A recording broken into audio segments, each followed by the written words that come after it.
चांगले चारित्र्य एका आठवड्यात किंवा एका महिन्यात तयार होत नाही. ते दिवसेंदिवस हळूहळू तयार होते. चांगले चारित्र्य विकसित करण्यासाठी दीर्घ आणि सहनशील प्रयत्नांची आवश्यकता आहे. काय आपण या अभियानामध्ये सामील होऊ इच्छिता?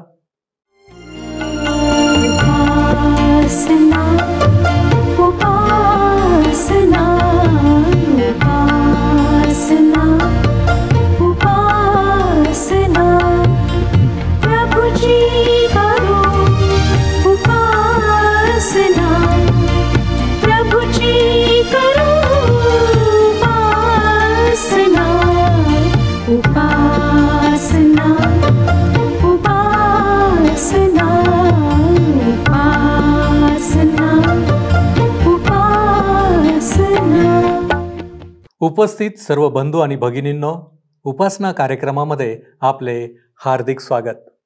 प्रियानो, आजकालच्या जगामध्ये चांगलं करणारी लोक सापडणे दुर्मिळ झाले आहे. कारण जो तो स्वतःला समोर ठेवतो. जे काही करायचे आहे त्यामध्ये मला काही लाभ आहे का, हा विचार प्रथम केला जातो. एक काळ असा होता की समाजसेवेला वाहून घेतलेले बरेच असायचे. हल्ली मात्र समाजसेवा दूर राहिली आहे. राजकारण तरी काय, त्यातच जमा आहे. स्वतःचे पोट भरायचे आणि तेही इतके भरायचे की येणाऱ्या 3-4 पिढ्या आरामात बसून खाऊ शकतील. प्रियानो, मनुष्य खरंच चांगले काम करण्यासाठी पात्र नाही का? मग असे होण्याचे कारण काय? याचे कारण म्हणजे मनुष्यातील प्रेम कमी झाले आहे. मानवासाठी आणि देवासाठी सुद्धा. मग काय मनुष्य प्रेम आणि प्रीती पुन्हा करू शकेल? चांगली कृत्ये करू शकेल? या प्रश्नांच्या उत्तरासाठी आजच्या अध्ययनात आपण ख्रिस्ती जीवित क्रमाचे नियम पाहणार आहोत. काय आहेत हे नियम? हे नियम कशाच्या आधारावर आहेत हे पाहण्यासाठी प्रियांनो, आपण आपल्या अध्ययनाची सुरुवात करूया. श्रोत्यांनो, आज आम्ही रोमकरास पत्र 12वा अध्याय 9 ते 21 वचने अभ्यासणार आहोत. जर आपणाजवळ नवीन करार आहे तर अवश्य उघडा रोमकरास पत्र 12वा अध्याय 9 वचनापासून पुढे. ह्यामध्ये अन्य विश्वासणाऱ्यांशी जो आमचा संबंध आहे, अर्थात आमचे जे ख्रिस्ती आचरण आहे त्याविषयी सांगण्यात आलेले आहे. 9वं वचन सांगतं, प्रीतीमध्ये ढोंग नसावे, वाईटाचा वीट माना, बऱ्याला चिकटून राहा. अर्थात श्रोत्यांनो, पाखंडीपण आमच्या आचरणात नसावे. एखाद्या विश्वासणाऱ्याच्या पाठीवर शाबासकी देऊन त्या गोष्टी बोलू नका ज्यामध्ये काहीच अर्थ नाही. किंवा तुम्हाला जर मनापासून तसे वाटत नाही तर बोलू नका. वाईटाचा वीट माना, म्हणजेच जे काही वाईट आहे त्याविरुद्ध आम्ही तिरस्कार दर्शवायला हवा. जर पापाविषयी आम्हाला तिरस्कार वाटतो तर आम्ही तो दर्शवावा, परंतु पाप्यांविषयी नाही. पाप्यांवर ज्याप्रमाणे प्रभू येशू ख्रिस्ताने प्रेम केले आम्हाला सुद्धा करायचे आहे आणि त्यांना त्या भयंकर नाशापासून वाचवायचे आहे. मंडळांमध्ये किंवा संस्थांमध्ये काही वाईट गोष्टी किंवा चुकीच्या गोष्टी आपल्या दृष्टीस पडत असतील, पैशामध्ये गडबडी होत असेल तर वरिष्ठ अधिकाऱ्यांच्या दृष्टीस आम्ही त्या गोष्टी आणून द्यायला हव्या. जे काही दुष्ट आहे, वाईट आहे, त्याच्या विरुद्धात तिरस्कार जाहीर करण्याकरिता आज अनेक स्त्री पुरुषांची आवश्यकता आहे. ख्रिस्ती आचरणाचा सर्वात प्रथम गुण आहे प्रेम. हे प्रेम निष्कपट असायला हवे. वचन आम्हाला सांगतं की बऱ्याला चिकटून राहा. अशा प्रकारे जसे आम्ही एखाद्या पट्टीने 2 वस्तूंना किंवा कागदांना चिटकवतो. विश्वासणाऱ्यांचा चांगल्या कार्याद्वारे परिचय होतो. विश्वासणाऱ्याचे जीवन प्रश्नार्थक चिन्ह किंवा अन्य बाबींनी भरलेले नसावे. लोकांनी त्यांच्यावर दोष लावू नयेत. पुढे 10 आणि 11 वचने पहा काय सांगतात. बंधुप्रेमाच्या बाबतीत एकमेकांना खरा स्नेहभाव दाखवा. तुम्ही प्रत्येक जण दुसऱ्याला आदराने आपणापेक्षा थोर माना. आस्थेविषयी मंद असू नका. आत्म्यात उत्सुक असा. प्रभूची सेवा करा. बंधुप्रेमाच्या बाबतीत एकमेकांना खरा स्नेहभाव दाखवा. बंधुप्रेम, दुसऱ्या शब्दात भावांप्रमाणे आम्ही एकमेकांवर प्रेम करावे. ज्या प्रकारे श्रोत्यानो, एका कुटुंबात आपसामध्ये प्रेम असते, तेच प्रेम आम्ही दुसऱ्यांच्या बाबतीत सुद्धा दाखवायला हवे. फरार अशा भाषेत सांगतात की बंधूवर अशा विश्वासाने प्रेम करा जणू तुमचे आणि त्याचे रक्ताचे नाते आहे. समजा 2 जुळे भाऊ एका ठिकाणी बसले आहेत आणि त्यांच्यासोबत एक दुसऱ्या देशात राहणारा ख्रिस्ती विश्वासणारा माणूस बसलेला आहे. तर जुळ्या बांधवापैकी एक ख्रिस्ताला ओळखतो, तो विश्वासणारा आहे, तर त्याचे आणि त्या विदेशी ख्रिस्ती माणसाचे नाते अधिक जवळचे आहे. दुसऱ्या जुळ्या भावापेक्षा त्या विदेशी व्यक्तीशी त्याचे नाते अधिक दृढ आहे. कारण श्रोत्यानो, त्या दोघांना अनंत काळापर्यंत एकत्र सोबत राहायचे आहे. माझ्या बंधूंनो, सर्व विश्वासणाऱ्या बंधूंशी आपले नाते आपण चांगले ठेवायला हवे. कारण स्वर्गात आम्हा सर्वांना एकत्र राहायचे आहे. ज्यांनी प्रभू येशू ख्रिस्तावर विश्वास ठेवलेला आहे, ज्यांना पापांची क्षमा प्राप्त झालेली आहे, त्यांच्याकरिता एक जिवंत आशा म्हणजे की ते अनंत काळपर्यंत स्वर्गात वास करतील. त्याकरिता येथेच चांगले राहण्याची सवय आम्ही करून घ्यायला हवी. यद्यपि त्या व्यक्तीला, जो विश्वासणार आहे, नवीन शरीर प्राप्त होईल. ह्या जुन्या शरीरापासून त्याची सुटका होईल आणि ज्या आम्ही विश्वास ठेवला आहे, ज्या आम्ही तारण प्राप्त केले आहे प्रभू येशू ख्रिस्तामध्ये, त्या आमची सुद्धा. नंतर वचन सांगतं की आज ते विषयी मंद असू नका. आम्हाला आत्मिक उत्साहात शिथिल व्हायचे नाही. उत्साहित ख्रिस्ती जीवन आम्हाला व्यतीत करायचे आहे. आम्हाला उत्साहित आचरणाची आवश्यकता आहे. आमचा उत्साह पवित्र आत्म्याच्या नियंत्रणात असायला पाहिजे आणि हे फार आवश्यक आहे. नंतर तो म्हणतो की प्रभूची सेवा करा. ख्रिस्ती आचरणातील सर्व गोष्टी ह्याच एका केंद्रबिंदूकडे निर्देश करतात. परमेश्वराची सेवा करणे विश्वासी जीवनाचा केंद्रबिंदू आहे. 14 वचने पहा श्रोत्यानो, काय सांगतात? आशेने हर्षित व्हा, संकटात धीर धरा, प्रार्थनेत तत्पर रहा, पवित्र जनांच्या गरजा भागवा, आतिथ्य करण्यात तत्पर असा. तुमचा छळ करणाऱ्यांना आशीर्वाद द्या, आशीर्वादच द्या, शाप देऊ नका. आशेने हर्षित व्हा, हा विश्वासणाऱ्यांचा एक हिस्सा, एक भाग असायला हवा. परिस्थिती, जीवनात होणारे संघर्ष आणि कठीण समस्या एका विश्वासणाऱ्याच्या आनंदाला हिरावून घेऊ शकत नाहीत. परिस्थिती विश्वासणाऱ्याच्या जीवनावर अधिकार गाजवू शकत नाही, परंतु त्या परिस्थितीवर एक विश्वासणारी व्यक्ती मात करू शकते. जेव्हा येशू ख्रिस्तावर विश्वास ठेवणारे लोक आशेने पुढे पाऊल टाकतात, तेव्हा त्यांच्याकरिता जीवनात घडणाऱ्या सर्व गोष्टी कल्याणकारक ठरतात. परंतु जेव्हा ते आपली दृष्टी येशू ख्रिस्तावरून हटवून जगिक गोष्टींवर लावतात, समस्या, दुःख, अडीअडचणी इत्यादींवर लावतात, तेव्हा निराशा त्यांच्या जीवनात येते आणि त्यांना असं वाटायला लागतं की आता आपण निराश्रित आहोत.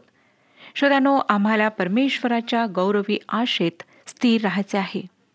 मी माझ्या जीवनामध्ये अनुभव घेतलेला आहे की जेव्हा मी प्रभू येशू ख्रिस्तावरून थोड्या वेळाकरिता आपली नजर हटवते, जगातील गोष्टींवर, माझ्या समस्यांवर, दुःखावर आणि आजारावर दृष्टी लावते, तेव्हा मी खरोखर निराश होते आणि असं मला वाटायला लागतं की आता मी अशक्त पडलेली आहे, दुर्बळ झाली आहे. निराशा मला घेरते आणि मग वेगवेगळ्या कल्पना, चिंता मला सतावू लागतात. परंतु त्याच वेळी जेव्हा मी प्रार्थनेमध्ये जाते, प्रभू येशू ख्रिस्तावर पुन्हा आपला भार टाकते, तेव्हा श्रोत्यांनो, तो मला शांती पुरवतो, मला आनंदाने भरपूर करतो. आम्हाला परमेश्वराच्या गौरवी आशेत स्थिर राहायचे आहे.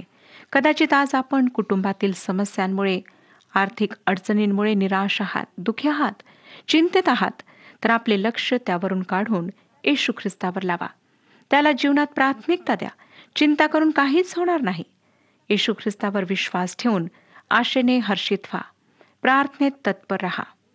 ही गोष्ट पुरुष, स्त्रिया, तरुण, वृद्ध लोक आणि लहान लेकरे सर्वांना लागू होते.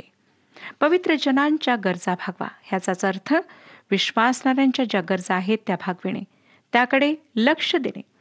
बऱ्याचशा मंडळांमध्ये गरीब लोकांकरिता फंड ठेवण्यात येतो, पण त्यामधून किती वापरण्यात येतो, किती त्यांच्याकरिता, त्यांच्या गरजा भागवण्याकरिता देण्यात येतो?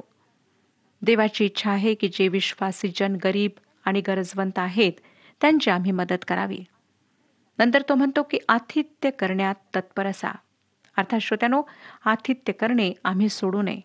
अन्य विश्वासणाऱ्या लोकांशी सहभागिता करणे निरंतर आम्ही चालू ठेवायला हवे. तुमचा छळ करणाऱ्यांना आशीर्वाद द्या. ही गोष्ट विश्वासणाऱ्यांना सांगण्याची आवश्यकता पडायलाच नको. एक खरा विश्वासी दुसऱ्या विश्वासणाऱ्याचा छळ कधीच करणार नाही. खरं आहे ना श्रोत्यानो? परंतु आम्हाला दिसतं की जेव्हा आमचा छळ होतो तेव्हा जी छळ करणारी व्यक्ती असते तिला आशीर्वाद देणे आमच्याकरिता कठीण होते. जर कोणी आम्हाला एक थप्पड मारेल तर त्याला आशीर्वाद देणे कठीण आहे. परंतु देवाची आज्ञा आहे की आपण अशा लोकांना आशीर्वाद द्यावा, शाप नाही. 15 आणि 16 वचनात तो पुढे म्हणतो, आनंद करणाऱ्यांबरोबर आनंद करा आणि शोक करणाऱ्यांबरोबर शोक करा. परस्पर एकचित्त असा. मोठमोठ्या गोष्टींवर चित्त ठेवू नका, तर लीन वृत्तीच्या लोकांचा सहवास करा. स्वतःला शहाणे समजू नका. श्रोत्यानो, आनंद करणाऱ्यांबरोबर आनंद करा. जगाची रीत आहे, हसा तर तुमच्याबरोबर जग हसेल, रडाल तर तुम्ही एकटेच रडाल. परंतु विश्वासणाऱ्यांकरिता ही गोष्ट खरी ठरत नाही. विश्वासणाऱ्यांसोबत त्यांच्या दुःखात आणि आनंदात आम्हाला सहभागी व्हायचे आहे. जे शोक करणारे आहेत त्यांच्यासोबत शोक करायचा आहे. पुढे तो म्हणतो की परस्पर एकचित्त असा. अर्थात आमचे विचार एकसारखे असायला हवेत. परंतु श्रोत्यानो, ही गोष्ट आज आम्हाला आमच्या समाजात आढळत नाही. वेगवेगळे विचार असणारे लोक मंदिरात येऊन परमेश्वराची उपासना करतात. ही एकता, एकचित्तपणा आमच्यामध्ये यायला हवी. येशू ख्रिस्तासारखे मन आमचे असायला हवे. दुसऱ्यांच्या भावना आम्ही समजून घ्यायला हव्यात. मला वाटतं ह्याच गोष्टी आहेत ज्या एका विश्वासणाऱ्याला विलक्षण बनवितात. मोठ्या मोठ्या गोष्टींवर आम्ही चित्त ठेवू नये, तर लीन वृत्तीच्या लोकांचा आम्ही सहवास करावा. माझ्या प्रिय श्रोत्यांनो, लीन, गरीब, नम्र लोकांची संगती ठेवण्यामध्ये आम्ही कचरू नये. खूप संपत्ती किंवा नाव मोठे आहे ह्यावर आम्ही लक्ष लावू नये. पौलाने फिलिप्पे येथे राहणाऱ्या लोकांना फिलिप्पेकरास पत्र 2 अध्याय आणि 5व्या वचनात लिहिले, अशी जी चित्तवृत्ती ख्रिस्त येशूच्या ठायी होती ती तुमच्या ठायीही असो. येशू ख्रिस्ताची चित्तवृत्ती कशी होती? तो नम्र चित्तवृत्तीचा होता. तो म्हणतो की स्वतःला शहाणे समजू नका. अर्थात स्वतःच्या मताने स्वतःला बुद्धिमान समजू नका. बरेच लोक, बरेच पुढारी स्वतःला फार मोठे धार्मिक लोक मानतात, पण खरे पाहता ते नाहीत. शल्मोन जो एक फार बुद्धिमान राजा होता, त्याने नीतिसूत्रे 26 अध्याय आणि 12व्या वचनात एक फार विलक्षण गोष्ट सांगितली. नीतिसूत्रे 26 अध्याय आणि 12वं वचन. तो म्हणतो, आपल्या शहाणपणाची घमंड बाळगणारा इसम तुला दिसतो काय? अशा मनुष्यापेक्षा मूर्खाची अधिक आशा आहे. श्रोत्यानो, मला तर असे काही बोलण्याची हिंमत होणार नाही, परंतु शल्मोन राजाने म्हटले. आता पुढे अविश्वासणाऱ्यांशी आमचे संबंध कसे असायला हवेत ह्याविषयी लिहिण्यात आले आहे.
जरी गेली घडी, स्वप्न मागचे तरी सुखदायी, आशामय मग पुढचे पाही.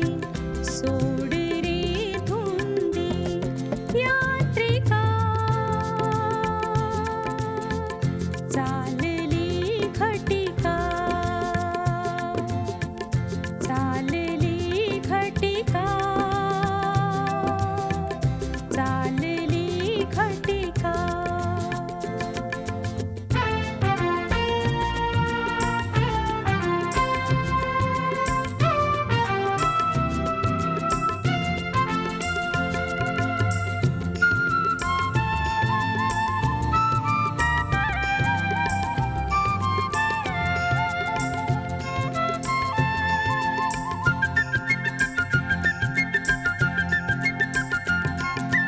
गेली घडी हे स्वप्नच झाले, पुढची मृगजळ पुढती ठेले, खरे तुझ्याचे हाती आले, पदरी ते बांधी यात्रिका,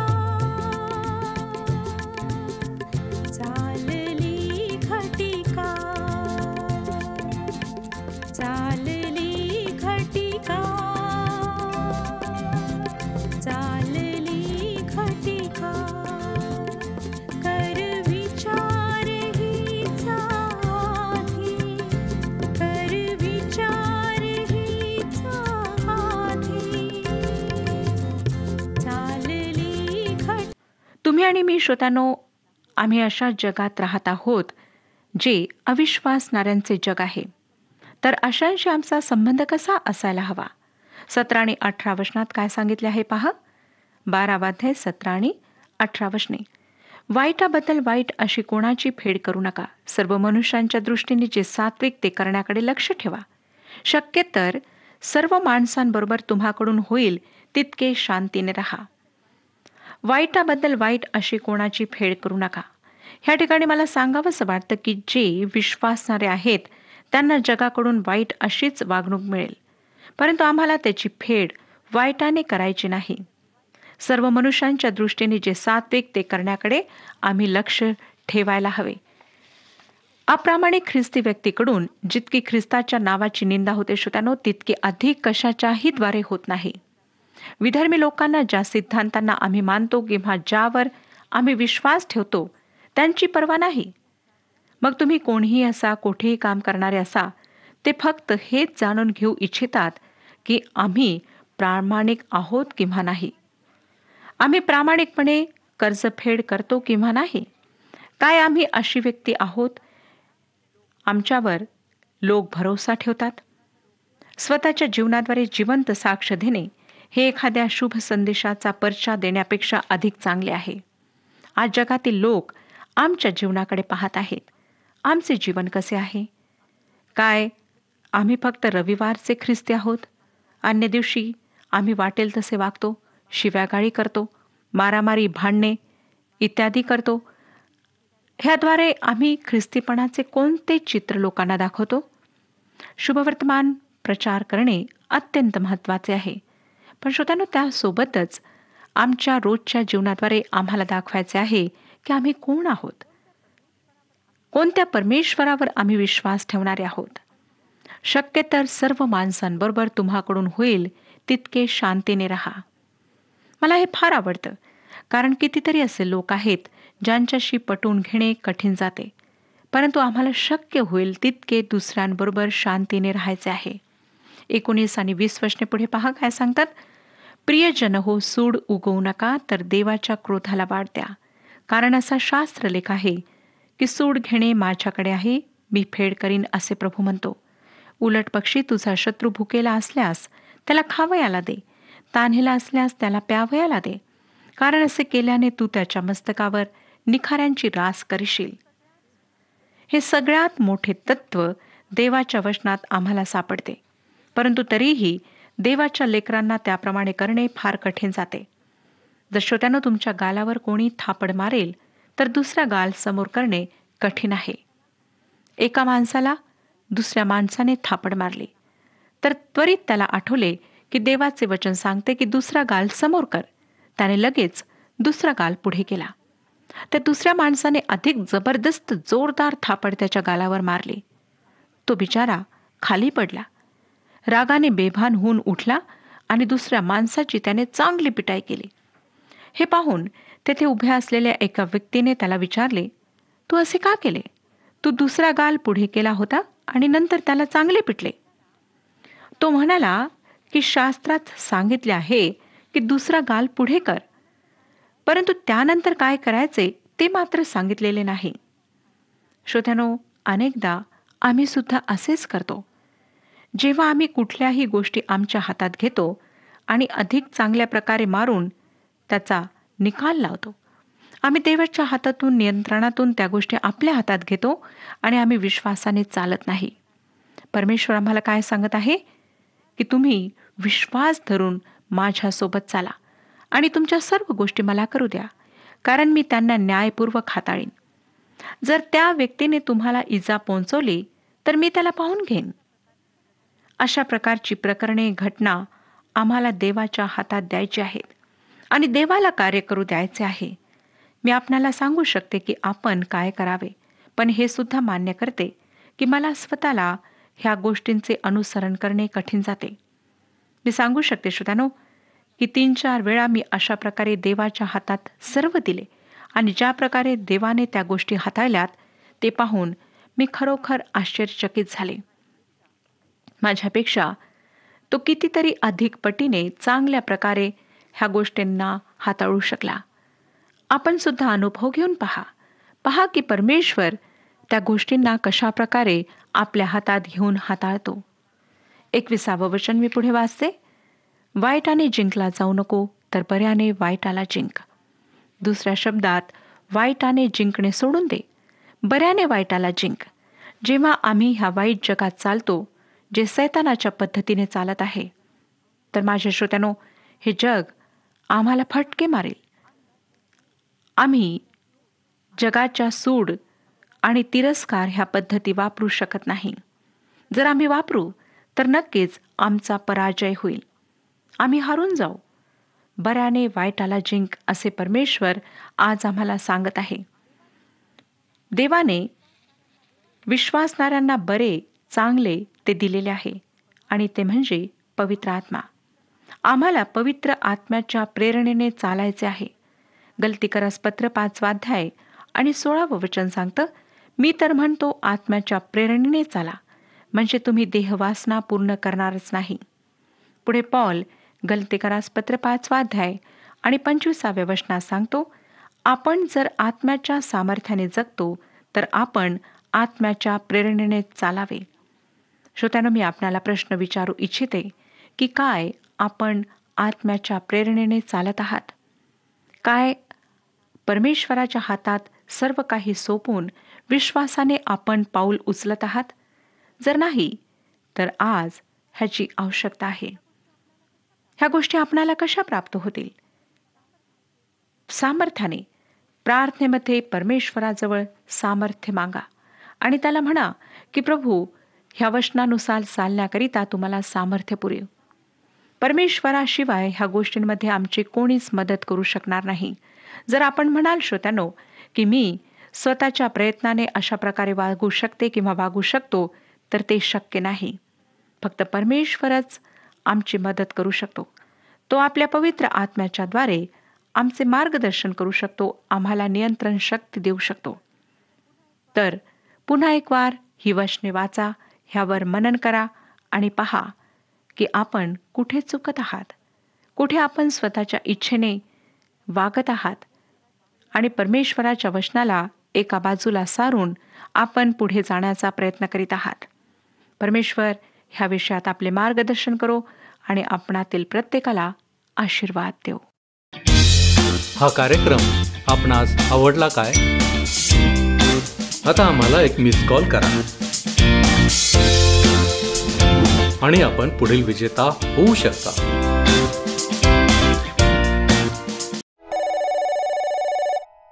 प्रियानो, आपण ख्रिस्ती जीवित क्रमाचे नियम पाहिले आहेत. हे नियम म्हणजे आमचे जीवन ख्रिस्त केंद्रित आणि ख्रिस्त नियंत्रित असणे होय. आपण पाहिले होते की विश्वासणाऱ्याच्या जीवनावर परिस्थिती मात करू शकत नाही. प्रियांनो, आम्हाला हे नियम हळूहळू पाळण्यास सुरुवात करावी लागेल. त्याद्वारे आमचे चरित्र बदलेल आणि ख्रिस्ताची चित्तवृत्ती आमच्यामध्ये तयार होऊ लागेल. प्रक्रिया मोठी आहे, पण अशक्य नाही. स्वतःला म्हणजेच मीपणाला बाजूला ठेवा आणि रोज थोडा प्रयत्न करा. यश नक्की आणि लवकरच मिळेल. आपण प्रार्थना करू. प्रभूजी, तुझं वचन म्हणतं, वाईटाने जिंकला जाऊ नकोस, तर बऱ्याने वाईटाला जिंक. होय प्रभूजी, या वचनाप्रमाणे आम्हाला चांगलं अंतःकरण हवं आहे. होय प्रभूजी, मनुष्य या नात्याने आमच्या अंतःकरणामध्ये अनेक वाईट गोष्टी आहेत. तू जाणतोस प्रभूजी, आणि म्हणूनच प्रभूजी आज आम्ही तुझ्या चरणांपाशी आलेलो आहोत. आमच्यातील सर्व वाईटपणा, दुष्टपणा तू काढून टाक आणि योग्य गोष्टी आमच्या जीवनामध्ये तू घेऊन ये, की जेणेकरून प्रभूजी आमचं अंतःकरण शुद्ध असेल, आमची कृती तुला आवडणारी असेल आणि प्रभू परमेश्वर आमच्या प्रत्येक कृतीच्या द्वारे तुझं गौरव होऊ शकेल. होय बापा, आम्ही तुझ्या चरणांपाशी आलेलो आहोत या विश्वासानं की तू प्रार्थना ऐकणारा देव आहेस. कारण तुझं वचन म्हणतं, जे काही तुम्ही माझ्या नावात मागाल ते मी तुमच्यासाठी करीन. ते आमच्या प्रेमळ येशूच्या नावामध्ये ही विनंती प्रार्थना करतो, म्हणून तू ऐक. आमेन. प्रभूची प्रीती आपणा प्रत्येकामध्ये वाढून विपुल होवो.